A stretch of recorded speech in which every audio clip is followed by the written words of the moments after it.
Muy buenos días, profesora Aida Jurado Zamora, estudiante que va a sustentar la tesis Edwin Castillo y los invitados que se encuentran aquí presentes: Atena, Rubén, Denise, Luis Carlos, Lisa, Solángel, Edith, Omar, Noriel, Susan.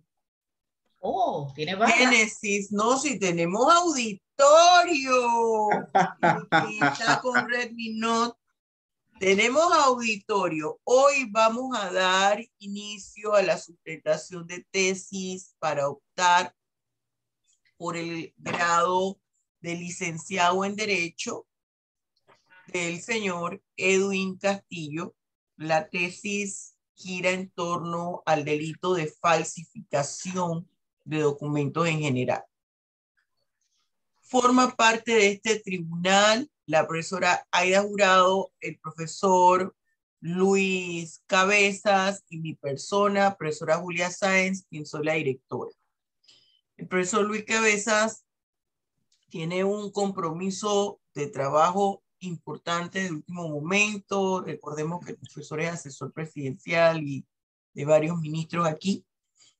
De todas formas, él estará entrando en algún momento, y si hay algún inconveniente, el profesor se acoge a lo que dice el reglamento universitario de allanarse a lo que los dos jurados señalan y firmará el documento. Eso no hay problema. Edwin, en realidad la sustentación hay un tiempo hasta de 30 minutos, inclusive 40 minutos, pero aquí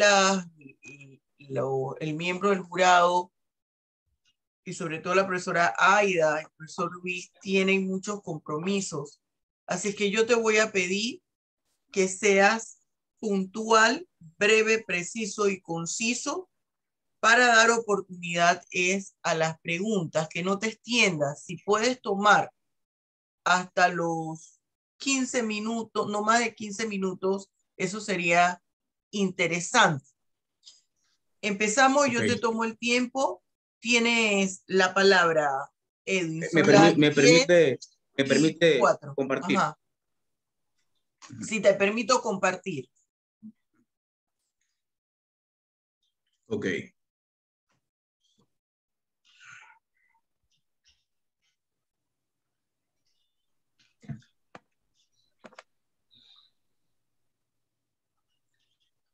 Buenos días. Muchas gracias por la oportunidad. Voy a empezar. Falsedad. Término utilizado por todos en algún momento de nuestras vidas. Un término que sirve para hacer alusión a algo que no es cierto, o lo que es lo mismo, que carece de veracidad conforme a una determinada realidad. En los delitos de falsificación de documentos, donde prima la falsedad, sus primeros vestigios en lo que corresponde a una regulación típica nace en el antiguo Imperio Romano por medio de la Lex Cornelia Falsis, en donde el emperador Sila se vio obligado a reconsiderar la efectividad de las normas que se encontraban en aquella época, naciendo así la falsificación de testamentos y de monedas. Esto pues porque los documentos formaron una parte indispensable, esencial, imprescindible en las relaciones entre los particulares. Un documento puede tener varias definiciones, pero me parece a mí que la que nos proporciona el artículo 832 de nuestro Código Judicial es atinado. Todo objeto mueble que mantenga un carácter representativo o declarativo. Como podemos ver, es aquello donde se puede plasmar una idea, un pensamiento. Esto pues porque los documentos cumplen diferentes funciones. Por ejemplo, una función perpetuadora. La función perpetuadora de un documento nace de la necesidad del hombre de plasmar una idea. La memoria es frágil, las cosas se pueden olvidar, es mejor evitarse limitaciones o complicaciones y así insertarlas en un material físico. Otra función de un documento es la función garantizadora. Un documento sirve como un elemento de oponibilidad, de ahí su gran importancia, quien se suscribe como autor garantiza un hecho, un acto, una obligación. Función probatoria, que es la que nos incumbe más en nuestra profesión. Los documentos sirven para probar algo en las instancias jurisdiccionales, los procesos, demostrar la verdad de un asunto o la falsedad de otro. Los documentos se clasifican generalmente en públicos y privados. Un documento público, según el artículo 234, es aquel que es otorgado por los funcionarios que ejercen un cargo por autoridad pública, en lo que se refiere al ejercicio de sus funciones. Cuando es otorgado por un notario o quien haga sus veces y es incorporado en el respectivo protocolo, se denomina escritura pública. Un documento privado, por exclusión, ha de entenderse, es aquel que no cumple con las características de un documento público. La fe pública. ¿Cuál es realmente el bien jurídico tutelado? A raíz de nuestro Código Penal entendemos que es la fe pública, pero sin embargo, en el transcurso de la investigación me encontré con una gran controversia, un gran debate jurídico entre si era la mera falta de la verdad, si el aspecto probatorio del documento o la fe pública.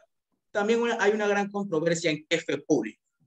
Nuestra Corte Suprema de Justicia, a través de la Sala Segunda de citando a un gran jurista, Romero Soto, define a la fe pública como puede decirse que es la creencia, la integridad, genuidad y veracidad de los documentos, como medios de prueba, a virtud de la confianza de la colectividad que tiene de gran sido producidos conforme de las normas legales y que por ello pueden servir de prueba. Es decir, la fe pública debe entenderse una inclusión de la mera falta de la verdad, un atentado contra la confianza colectiva de diferentes signos de autenticidad y, a su vez, aquello que puede servir de prueba. Eso debe entenderse como fe pública. Eso es un bien jurídico tutelado. La doctrina ha reconocido ampliamente dos tipos de falsificación de documentos en lo que corresponde a su contenido. Hablamos de la falsedad material y de la falsedad ideológica. Cuando hablamos de la falsedad material, nos referimos a aquel acto falsario que ataca directamente la materialidad del soporte o el soporte físico del documento propio, es decir, alterar este documento. La norma tipo base de la falsedad material se encuentra establecida en el artículo 366 del Código Penal. Dice que quien falsifica o altere total o parcialmente una escritura pública o un documento público auténtico tiene determinada sanción. Otra manera de falsificar un documento es a través de la denominada falsedad ideológica, reconocida y utilizada ampliamente por los agentes falsarios. La falsedad ideológica, contraria a la falsedad material, ataca la sustancia del documento, las ideas que en él se encuentran plasmadas, no tanto el aspecto físico o la erradicación de parte del contenido. Más bien es la inserción de manifestaciones falsas antes de que el documento sea cerrado o completamente construido. La falsedad material, doctrinalmente hablando, se clasifica en falsificación material propia e impropia. La falsedad material propia hace alusión a la alteración misma del documento. Hay diferentes métodos, habilidades. Hablamos de alteraciones aditivas y de alteraciones supresivas. En lo que corresponde a la alteración aditiva del documento, Velázquez, en su gran libro, tiene tres modalidades fundamentales: el retoque, la enmienda y la intercalación. En las alteraciones supresivas, Salazar comenta que consiste en quitar parte del documento dejándolo incompleto, es decir, hacer que parte del documento desaparezca. De ahí su nombre, falsificación material. Otro método de falsificación de documentos es la falsedad material impropia. Este tipo de falsedad más que nada hace alusión a la imitación de un documento. Como podemos ver, la norma contempla que la falsificación puede ser total o parcialmente. Un documento no necesariamente debe alterarse físicamente para considerarse una falsificación material.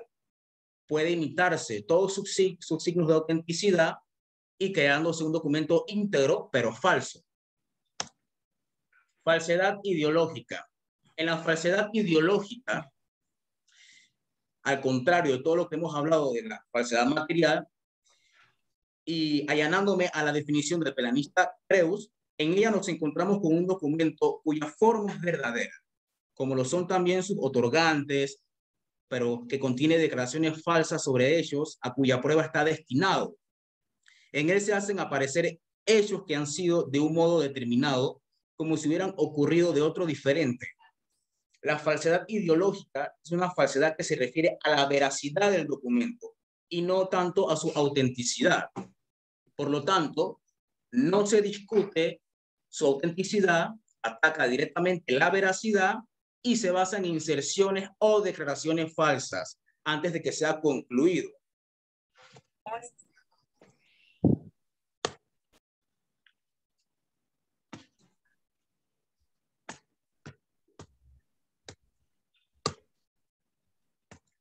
Contraria a la falsedad material.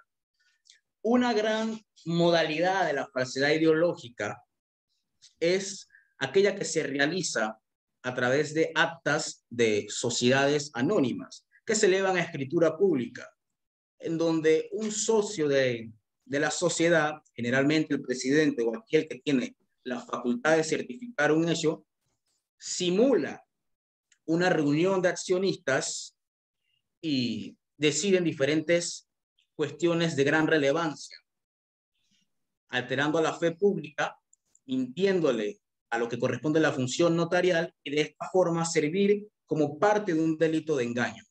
La falsedad ideológica generalmente es más utilizada que la falsedad material, porque la material requiere muchas habilidades. Hay que ser muy bueno para no notar que esto ha sido alterado. Sin embargo, la ideológica son inserciones de manifestaciones falsas antes de que sea concluido, por lo tanto, pasa por desapercibido conforme a los terceros. El tema de la antijuricidad, el delito de falsificación documental. La doctora Julia Sáenz define la antijuricidad como uno de los elementos constitutivos del delito, que consiste en la transgresión, violación o perjuicio que sufre el bien jurídico tutelado como consecuencia de la conducta ilícita realizada por el agente, sujeto activo o victimario. ¿Cómo podemos saber si un acto falsario carece de antijuricidad? Bueno, porque se puede excluir de ella la falsedad burda y la falsedad inocua. ¿Y qué es la falsedad inocua? Es la falsedad burda. Es aquella falsedad realizada con tan grado de imperfección que hasta el más romo de los seres vivos puede advertir que en efecto hablamos de un documento falso, que realmente no llega a perjudicar o infraccionar al bien jurídico tutelado. La falsedad inocua es aquella que se realiza, pero que su contenido o su manifestación es tan irrelevante que no debe formar parte de una preocupación para la carga procesal del Estado, por ejemplo. Si excluimos estos dos aspectos en donde la falsedad carece de elementos constitutivos propios del delito, como por ejemplo que contenga la falsedad burda o inocua, podemos darnos cuenta de que no hay una conducta verdaderamente reprochable. En los delitos de falsificación documental, predica e impera más que nada el dolo. Son delitos estrictamente dolosos. El sujeto activo se encuentra realmente consciente de que la conducta que planea realizar es contraria a la ley penal. Nadie altera, nadie borra, nadie erradica, nadie oculta, nadie inserta manifestaciones falsas en un documento si no sabe lo que va a hacer. Es un delito distinto a los demás. Su comisión implica el reconocimiento ilegal de la acción. Por lo tanto, en lo que corresponde al aspecto de la culpabilidad del delito, podemos concluir que es una conducta punible de peligro y puede ser una conducta punible de resultado. No necesariamente se requiere que se lesione de forma absoluta el bien jurídico tutelado puede ser potencialmente lesionado o puede ser casi lesionado, y de igual forma se incurre en la conducta delictiva de falsificación de documentos. Es decir, no es necesario que el prejuicio se consume. El delito se perfecciona con el mero hecho de arriesgar diferentes bienes jurídicos, tal por lo cual el delito de falsificación de documentos es un delito pluriofensivo. No se configura si falta el dolo, puesto que es su elemento principal. El error, la buena fe puede ser incluso un eximente de culpabilidad. La ausencia de dolo puede generar inculpabilidad. Ya, para darle paso al interrogatorio, quisiera mencionar algunas conclusiones sin tener que pasarme el tiempo prestado. Algunas conclusiones que me gustaría retrotraer, que me parecen interesantes. Si bien la falsedad material contiene una regulación más abierta en el Código Penal panameño, en lo que se refiere al sujeto activo del delito, y a su vez en el objeto material del mismo, pudiéndose realizar tanto en documento público o privado, no obstante, en materia de falsedad ideológica no se corre con esta suerte. Una conclusión que sacamos a raíz de la investigación, porque nos dimos cuenta que la falsedad ideológica sobre todo se comete en documentos públicos, y a su vez el tipo penal establecido en el Código Penal nos indica que tiene una mayor relevancia en documentos públicos auténticos. No obstante, no negamos la existencia o posibilidad de la falsedad ideológica en documento privado. Como se ha visto, la falsedad material es poco utilizada, toda vez que es más fácil de comprobarse. Esto es así debido a que en este tipo de falsificación se requieren distintos medios y habilidades verdaderamente buenos para que la falsificación no se vea tan notoria o no se vea notoria. Razón por la cual las personas, los agentes falsarios, prefieren utilizar a la falsedad ideológica. Esto es porque la falsedad ideológica requiere de distintos elementos más restrictivos que la falsedad material, como por ejemplo ser la persona idónea que va a certificar un hecho o acto. Esa facultad no la tiene cualquiera. Sin embargo, aún gozando de esa prerrogativa, la persona decide declarar falsamente, atentando contra el bien jurídico y atentando contra terceros. Para efectos prácticos y académicos, somos del criterio de que se debe entender como fe pública el bien jurídico tutelado encaminado a proteger a los documentos que tengan el suficiente valor probatorio, lo que es lo mismo, la suficiente relevancia jurídica dentro del tráfico jurídico capaz de crear, modificar o extinguir relaciones jurídicas entre las personas. Espero yo que esta intervención pueda al menos simplificar todo lo colosal que corresponde con el tema. Estoy sujeto y abierto al interrogatorio por parte de los jurados, que con mucho gusto trataré de contestar. Muy bien, vamos ahora, deja de compartir. Ajá. ¿Me puedes traer el... Bien, vamos a empezar el interrogatorio. Vamos a darle la oportunidad al profesor Luis Cabeza, ya que él está con un compromiso que tiene poco tiempo. Luis, empiezas tú. Profesora, yo prefiero que, acuérdense que yo me sumé tarde, yo nada más tengo una sola pregunta por ahora. Pudiera surgir una pregunta si la profesora Selles iría primero. No, Selles no, Aida Jurado.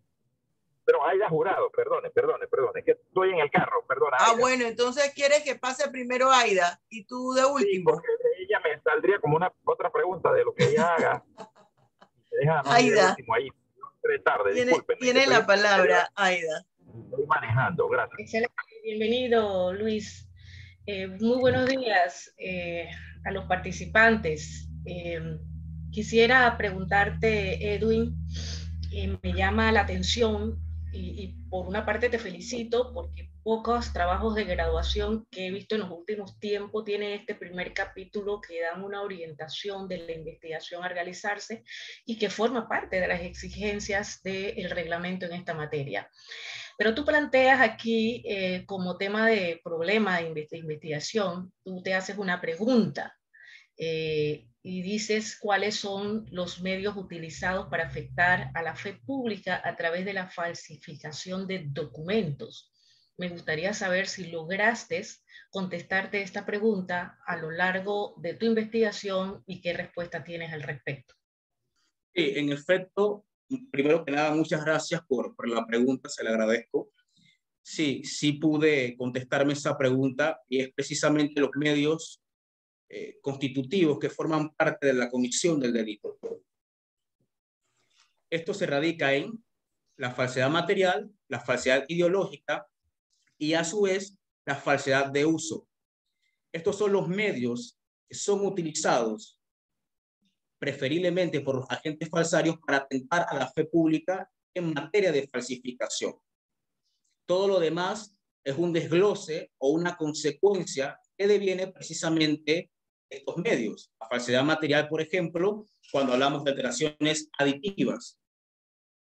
Por ejemplo, la conversión de un 8 en un 9 en un cheque que se trate de canjear en un banco. Falsificaciones, alteraciones supresivas, cuando por diferentes habilidades, utilizando medios físicos, químicos, como digo, se requiere de grandes habilidades porque hacer esto de una forma que no se vea tan notoria o no notoria es muy difícil. Inclusive utilizar distintos aspectos como gomaje, pegaje, que son con materiales muy específicos y sofisticados para lograr erradicar parte del contenido del documento. Y lo demás, la falsedad ideológica, que como sabemos, más comúnmente utilizado por los agentes falsarios es a través del notario público.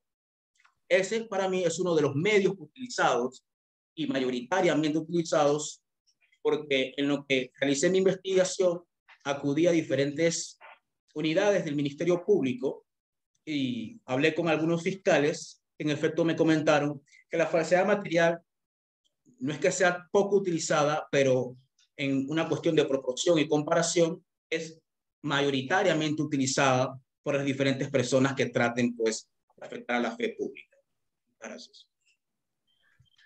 Entiendo entonces que más que establecer medios utilizados, o al menos que haya entendido, me has enfocado 2 o 3 modalidades de falsificación, o 2 específicamente, 3, porque creo que hablaste de la de uso, que es la material y la ideológica.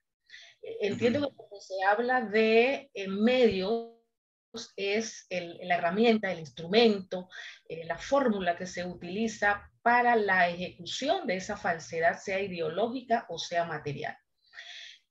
Vale, ok. Voy a profundizar un poco más en la utilización de medios.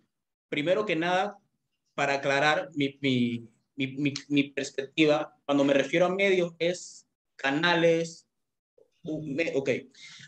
Por ejemplo, cuando hablamos de alteraciones aditivas, hay 3 medios catalogados, reconocidos. Por ejemplo, retoque es una de ellas. La enmienda es otra de ellas y la intercalación es otra de ellas. Cuando hablamos de un retoque, hablamos de más que nada ¿Le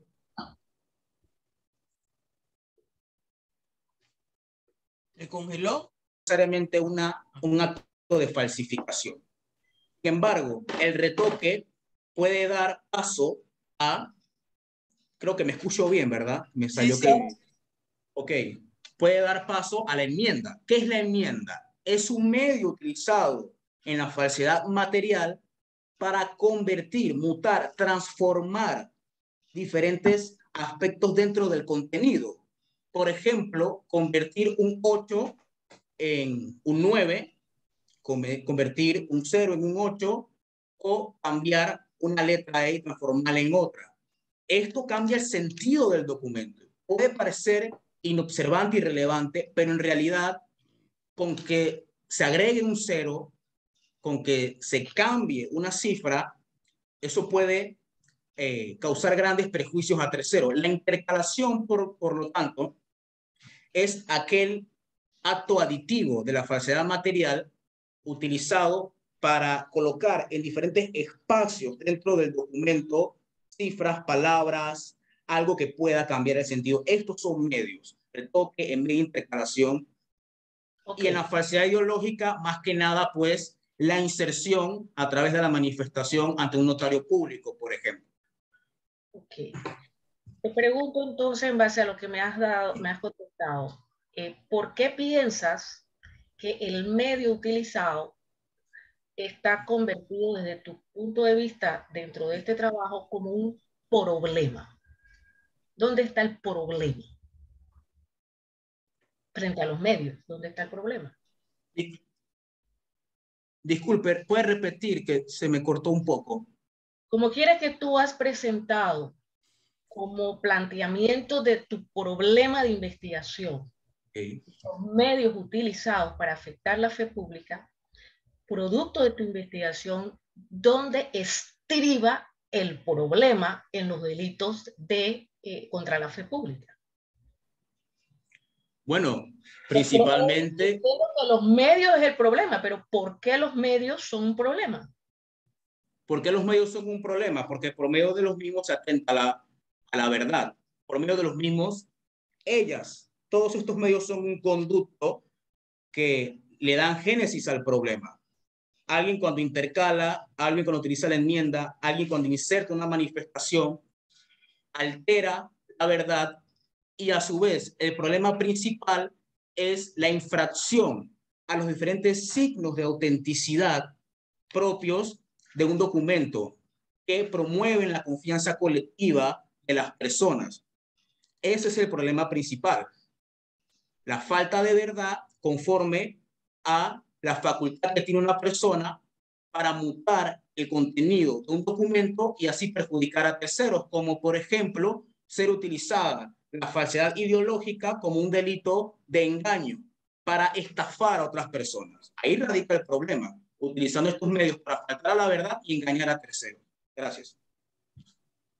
Fíjate que ahora que tocas ese tema de engañar a las personas, ¿tú crees que puede haber entonces, pudiera haber concurso de delito entre el delito de estafa y el delito de falsificación o falsedad de documentos públicos? Sí, por supuesto, soy fiel partidario de esto, además de que es muy común en las diferentes causas procesales penales que se incurra en la falsificación documental, ya sea en material o ideológica, y estafa. La persona que es querellada por medio de estos delitos corre el riesgo, a su vez, de enfrentarse a dos tipos penales distintos, con dos tipos de bien jurídico distintos. Por eso es que se dice que en los delitos de falsificación de documentos hablamos de un delito pluriofensivo. Con él se puede atentar, aparte de la fe pública, el orden económico, el patrimonio económico, la administración de justicia, combatir la anticorrupción. Es un delito que no solamente estrictamente se basa en la fe pública como el atentado, sino que también puede atentar como con otros tipos de bienes jurídicos. ¿Y el engaño no excluiría a otras modalidades delictivas? Si se falsifica un cheque, por ejemplo, con el propósito de obtener un beneficio económico, estás estafando igualmente, pero estás estafando producto del engaño. El engaño se concibe en la falsedad del documento. ¿No serían excluyentes falsedad y estafa? Podría ser. Eso es una posibilidad, como se dice, de absorción. Pero sí es posible, por supuesto. Pero a su vez es posible que ambas, digamos que coexistan o traten de coexistir simultáneamente ante las vías jurisdiccionales. Ok. Te hago otra pregunta. Me voy a enfocar específicamente, porque tú has analizado varios artículos de este título. Me voy a enfocar en el tipo base.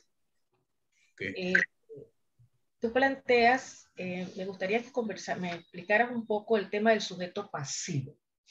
Tú planteas que el sujeto pasivo, ¿quién es? Esa es una muy buena pregunta, profesora. Puede ser el Estado, puede ser un particular, puede ser una persona natural o jurídica, es abierto. El sujeto pasivo puede ser abierto, porque cualquiera puede ser perjudicado a través de la falsificación de un documento. El sujeto activo, pues sí es más restrictivo, pero en lo que corresponde al sujeto pasivo, es un gran debate controversial con el que me toqué la investigación,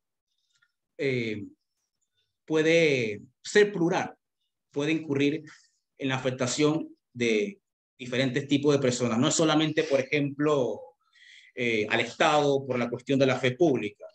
Yo, por supuesto, puedo ser un sujeto pasivo, puedo ser afectado. Si a mí me tratan de estafar, de engañar a través de una falsedad ideológica, o por ejemplo, retomo el tema de los accionistas de una sociedad.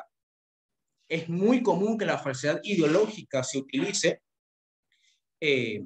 para tomar diferentes decisiones. Simuló un solo socio de la firma, de la sociedad, y que con ese acta de reunión extraordinaria de accionistas elevada de escritura pública, vende, por ejemplo, un bien inmueble perteneciente al patrimonio de la sociedad. ¿Quién es el sujeto pasivo ahí? Claramente los demás socios, porque son afectados a raíz del engaño y falsedad de esta persona. Bueno, si el bien jurídico protegido, según tú explicas, es la fe pública, la confianza pública, la protección a todos estos instrumentos que generan tráfico jurídico, entonces, ¿no te parece que el sujeto pasivo inmediato es el Estado? Con Inmediatamente. Con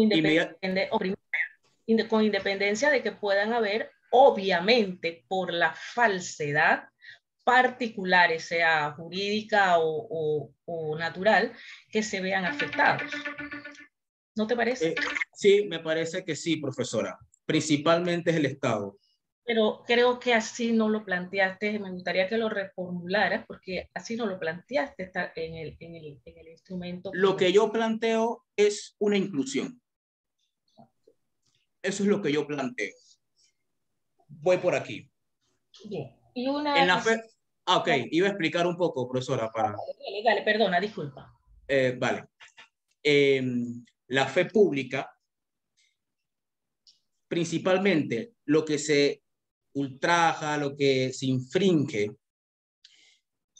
es la inclusión de la falta de la verdad, el aspecto probatorio y la confianza colectiva entre los signos de autenticidad de un documento. De ahí, principalmente, creo yo que el Estado es el principal sujeto pasivo, pero eso se debe más que nada a raíz de la tipicidad misma del delito. Cuando nosotros leemos los tipos penales, nosotros nos damos cuenta de que habla de documento público, documento auténtico. Un documento público deviene de la expedición de acuerdo a las funciones de un funcionario público. Por ende, por esa relación de función pública, principalmente es el Estado, porque normalmente se cometen estas falsificaciones en documentos públicos auténticos. Cuando un documento se autentica, considero yo que también mantiene una característica pública, porque los canales que ofrece la ley para ello son, por ejemplo, por medio de un notario público, principalmente, en un proceso y demás que menciona el Código Judicial. Pero es relativo. Cuando hablamos, por ejemplo, de una falsificación de documentos privados, el Estado no tiene nada que ver ahí. Me parece a mí que el principal sujeto pasivo es la persona contra la cual se quiere utilizar esa falsedad. Yo, más que nada, considero que mayoritariamente el Estado, pero de forma relativa, de acuerdo del tipo penal. Pero ya que la práctica común es atentar contra documentos públicos auténticos, normalmente se cree que pues es el Estado. Pero, o sea, yo considero que es relativo más que nada. Lo que pasa, Edwin, es que el titular jurídico que se protege es la fe pública. Y por eso es que siempre va a estar en primer lugar el Estado como titular, como el agente protector de la fe pública.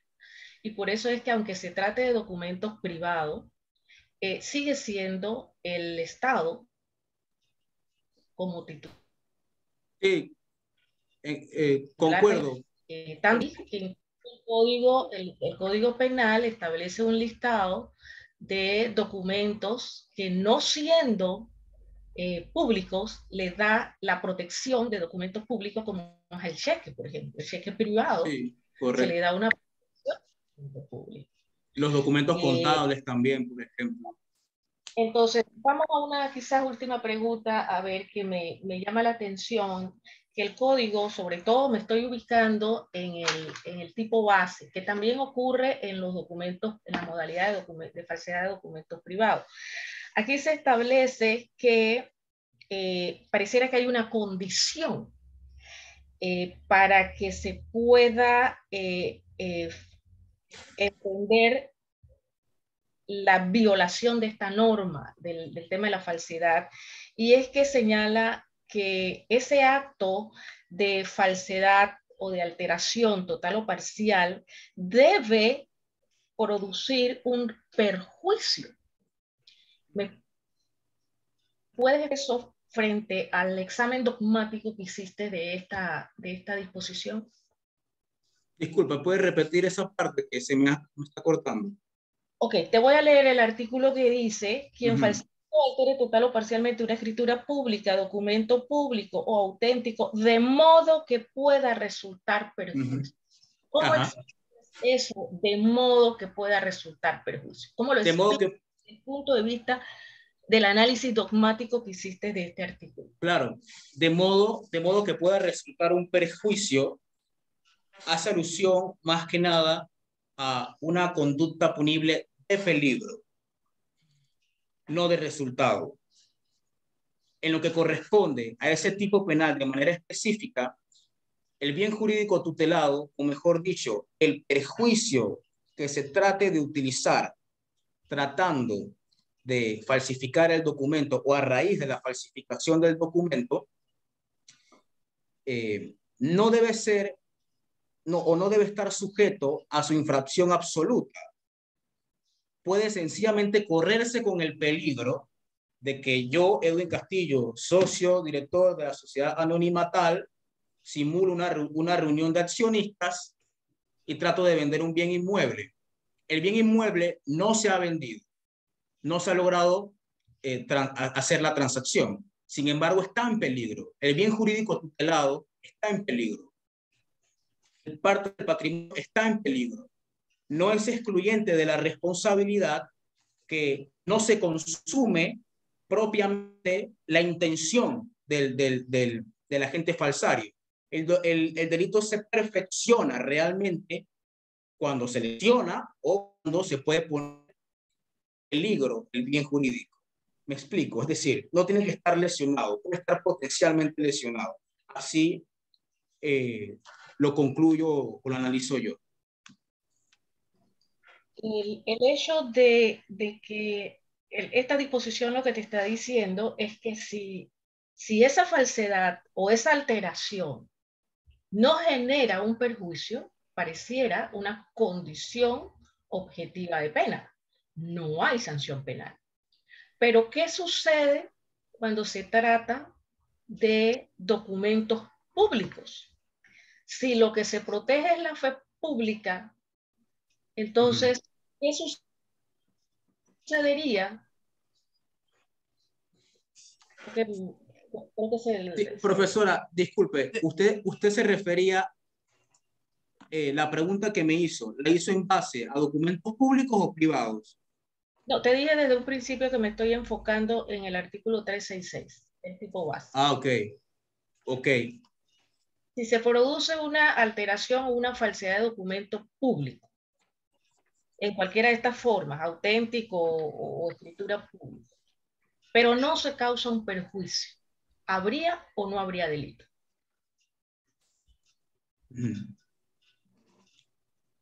Si no se causa el perjuicio, estrictamente hablando, no. No habría pero delito. no habría propiamente un delito. Bueno, sí habría delito, profesora, pero eso es un tema bien controversial. Yo me allano realmente a criterios jurisprudenciales que indican que realmente, aunque no se ocasione propiamente el perjuicio y si está el riesgo, realmente sí está el delito. Hubo dolo, hubo la intención y como mencioné, se perfecciona pues con el mero peligro, particularmente hablando de este artículo. Es correcto, así dice la jurisprudencia porque dice que hay un daño potencial, porque se trata de documentos que el Estado protege de manera enfática por el hecho de ser instrumentos que generan y procuran el tráfico jurídico, ¿no? Sí, correcto. Solo para terminar, me gustaría que solo un comentario con relación a tu bibliografía, donde señalas un listado de legislaciones y señalas lo que se conoce como la infografía. Sí. Me parece que debes hacer allí unas correcciones porque a las legislaciones les debe señalar dónde está, cuál es la fuente. Sí, la Gaceta Oficial, la edición. En lo de las disposiciones que sacaste de internet, también tienes que ajustarte a la metodología que se utiliza para ese propósito. Y con relación a la jurisprudencia que mencionas, también tienes que señalar la fuente. No tengo más preguntas finales. Gracias. Bien. Gracias. Muy bien, vamos a pasar al profesor Luis Cabeza. Profesor. Gracias, Julia, gracias. Sí, en primer lugar, Edwin, mis felicitaciones. Cada vez que yo veo a un estudiante que se enfila hacia tomar la decisión para obtener el título por un trabajo de investigación, la verdad es que lo admiro en estos tiempos en que es la metodología menos utilizada. Por eso, mi primera pregunta tiene que ver con el espíritu que te motivó a tomar la decisión de hacer un trabajo de investigación y, en segundo lugar, la determinación de este tema. ¿Qué te motivó a eso? No sé si me explico. Sí, profesor. Muchas gracias por la pregunta y es una muy grata pregunta, de verdad.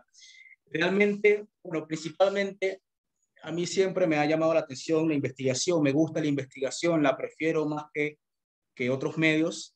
Y lo que me motivó realmente fue, primero que nada, mi trabajo, porque fue en el descubrimiento de algunas funciones mías que pude revisar un expediente y me di cuenta de la falsedad ideológica.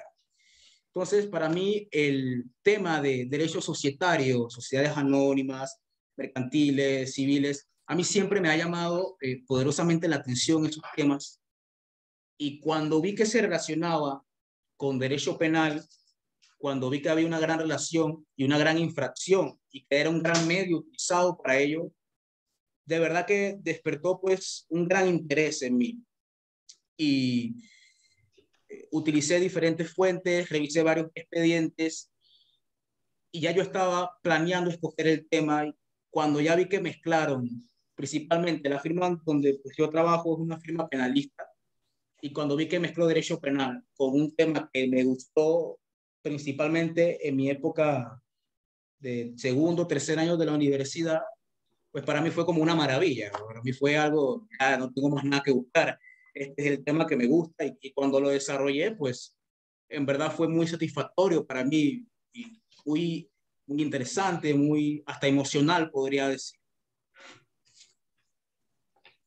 Ok, fíjate que yo tengo la dicha de, entre mis docentes y las cosas que yo he estudiado, haber tenido a la profesora que me antecedió como profesora también en un curso de diplomado, y sé que es muy acuciosa, y por eso quise que hiciera la primera pregunta, porque entró en lo que para mí es una cosa fundamental. Porque además quiero, siempre cuando tengo esto, trato de traer temas prácticos, temas vividos.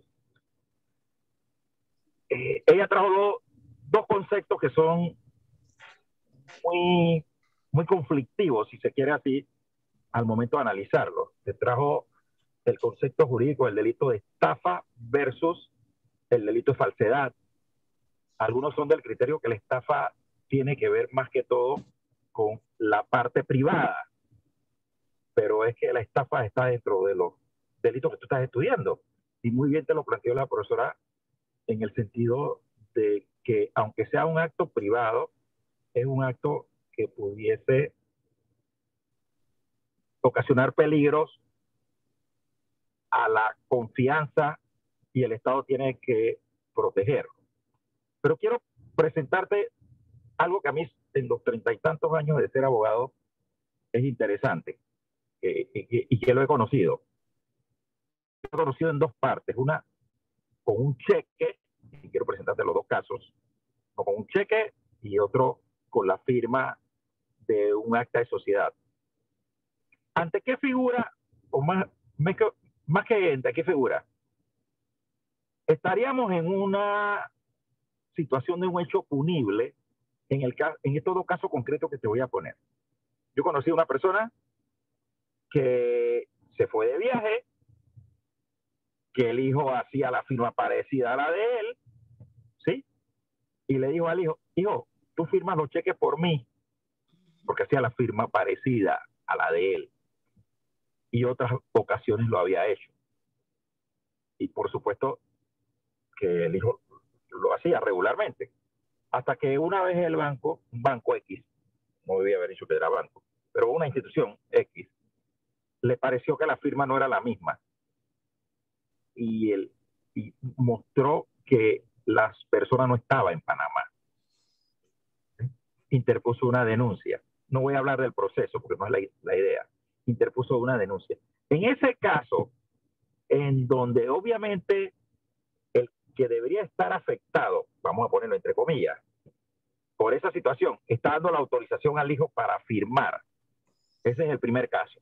Y otro caso que conocí es donde una persona autorizó ni siquiera a un hijo, ni a un familiar, sino a un amigo de mucha confianza para que estampara la firma por él en un acta de una empresa, de una sociedad X. ¿Sí?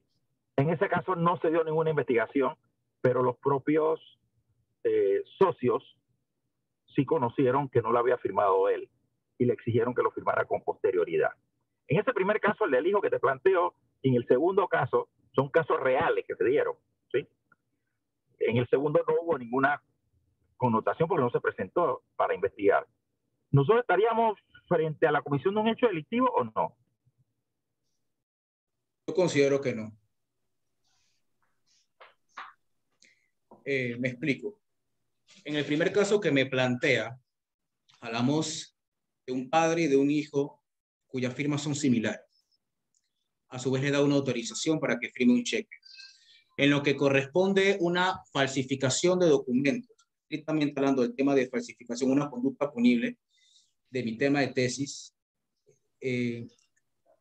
estamos hablando de falta de dolo, que es un elemento meramente constitutivo para el delito. Una jurisprudencia muy interesante que explica que el error, la buena fe, en este caso sería buena fe, puede ser un eximente de culpabilidad y que la falta de dolo constituye inculpabilidad. Ahora, en principio, yo no considero que la conducta realizada por parte del hijo y del padre sea la más apropiada. Por supuesto que la rechazo. Yo no considero que eso deba hacerse. Pero si se crea, por ejemplo, una investigación, una denuncia, probablemente hasta lo archiven, porque no tiene mayor relevancia dentro del tráfico jurídico, como había planteado. Incluso puede ser catalogada como una falsedad inocua. En el segundo caso, esta es mi opinión personal, particular, de acuerdo a un criterio pues, jurisprudencial que he leído por ahí. En el segundo caso, que los jueces, discúlpeme, que los socios estuvieron en desacuerdo porque la firma la realizó otra persona a quien autorizó, Primero yo me hago la siguiente pregunta. ¿Fue por medio de un mandato o no? Si no, excluyendo el caso de que hubiese sido por un mandato y que sencillamente la persona lo firmó y no hubo ninguna denuncia, desde mi punto de vista, no hay una conducta verdaderamente antijurídica. No le encuentro el injusto penal. Que por supuesto pueda ser promovida en una instancia jurisdiccional, yo considero que sí puede ser, por supuesto, pero no creo en realidad que haya un injusto penal dentro de esos dos ejemplos, particularmente por la falta de dolo y por la advertencia de la conducta. En el segundo caso que me planteó, se advirtió que no era la persona y que con posterioridad tenía que firmar. Mi opinión personal es que no hay un injusto penal, profesor. Ya después, pues, usted me aclarará si... Digo, no niego que pueda surgir algo de allí, porque si al final se ocasionó el perjuicio, ya yo considero que, por supuesto, está la posibilidad de que sea sancionado la persona. Pero el injusto penal como tal no lo aprecio en esos dos ejemplos. Ok, muchas gracias, profesora. No tengo más preguntas. Gracias, Edwin. A usted, profesor. Muy bien, les agradezco a los profesores miembros del jurado. Yo, como la directora, no voy a hacer preguntas porque ya estuve trabajando esto con Edwin y ya todas las preguntas pues se dieron en los conversatorios académicos que estuvimos preparando el documento, el trabajo de investigación. Vamos ahora a entrar a deliberar los jurados. Yo les voy a pedir a todos que se retiren. Edwin, ten tu celular pendiente porque una vez que terminemos la deliberación para la calificación, eso no se va a grabar. Yo ahora voy a suspender la grabación. Yo te marco al celular, te hablo por el WhatsApp, te mando un mensaje al WhatsApp o te llamo directo al celular para que ingreses y pueden ir ingresando todos los demás. Entonces les pido que se retiren. Voy a suspender aquí la grabación.